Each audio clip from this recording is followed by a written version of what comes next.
this op-ed from the New York Times that says, "I am part of the resistance inside the Trump administration." Just posted. Your reaction? Sheriff, can you imagine this?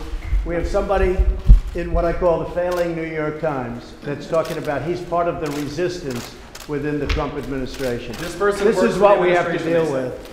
And, you know, the dishonest media, because you people deal with it as well as I do. But it's really a disgrace. I will say this. Nobody has done what this administration's done in terms of getting things passed and getting things through. An article was just printed, just came out a few minutes ago. Trump breaks the record for budget gridlock wins. Scores big win. If you look, almost 4 million jobs created since the election, of which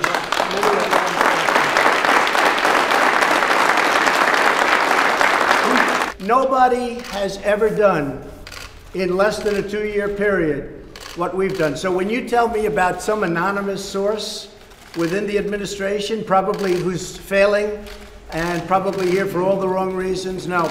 And the New York Times is failing. If I weren't here, I believe the New York Times probably wouldn't even exist.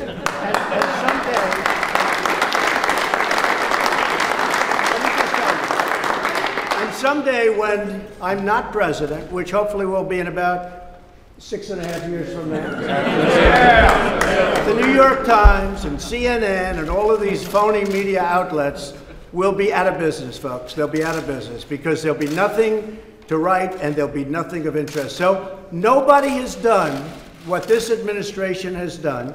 And I agree, it's different from an agenda, which is much different than ours, and it's certainly not your agenda, that I can tell you. Thank you. It's about open borders.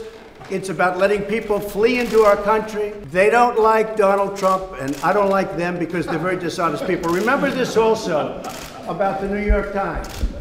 When I won, they were forced to apologize to their subscribers. They wrote a letter of apology. It was the first time anybody's ever done it because they covered the election incorrectly. So if the failing New York Times has an anonymous editorial, can you believe it? Anonymous, meaning gutless, a gutless editorial. We're doing a great job.